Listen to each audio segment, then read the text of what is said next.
April 18, 2024. A routine military visit in Kenya's North Rift.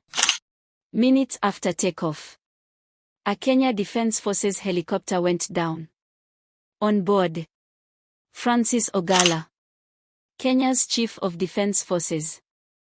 The 9 officers who perished alongside General Ogolla were Brigadier Swela Sedi, Commander of the Combat Engineers Brigade; Colonel Duncan Kiteni, Colonel of Operations, Defense Headquarters, DHQ; Lieutenant Colonel David Soe, Staff Officer for Infrastructure, DHQ; Major George Benson Magandu, Pilot; Captain Hilary Litali, Aide-de-camp to the CDF; Captain Sora Mohammed, Pilot; Senior Sergeant John Kiniwa Murithi, Flight Technician; Sergeant Cliff Wance Omondi, CDF Security; Sergeant Rose Nayawaira, CDF Media.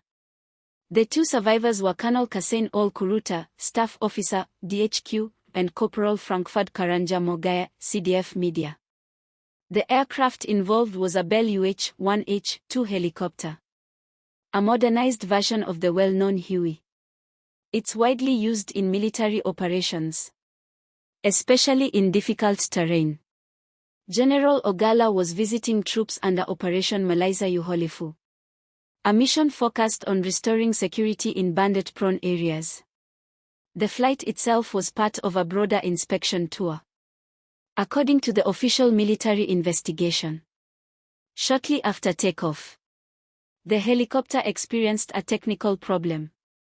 Pilots attempted to regain control, but the aircraft lost power, descended rapidly, and crashed. The official report points to an engine malfunction, specifically a failure affecting engine performance. Importantly, there was no indication of pilot error, and no evidence publicly presented suggesting external interference. At General Ogolla's funeral, his son, Joel Rabuku, dismissed claims that his father's death was planned.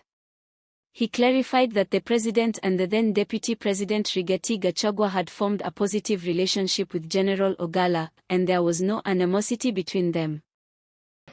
People were still speculating, oh, President appointed him because of this, oh, President I want to clear the air with the conversations I had with my father about his time with the President.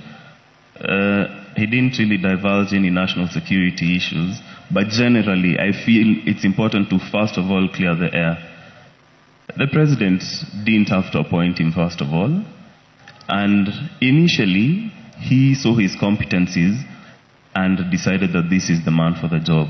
But very quickly they started becoming friends and they formed a serious chemistry, which he would tell me, I have had a very good meeting with the boss.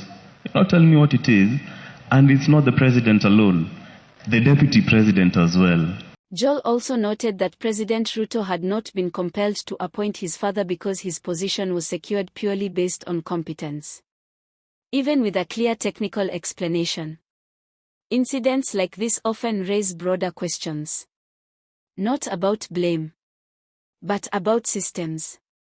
Questions like, how are military aircraft maintained over time? What redundancy measures exist for high-ranking officials? And how are risks managed in active operational zones? These are standard concerns after any major aviation incident, civilian or military. Helicopter operations, especially in remote or high-temperature regions, carry inherent risk. Mechanical issues, though rare, can develop quickly and with little warning.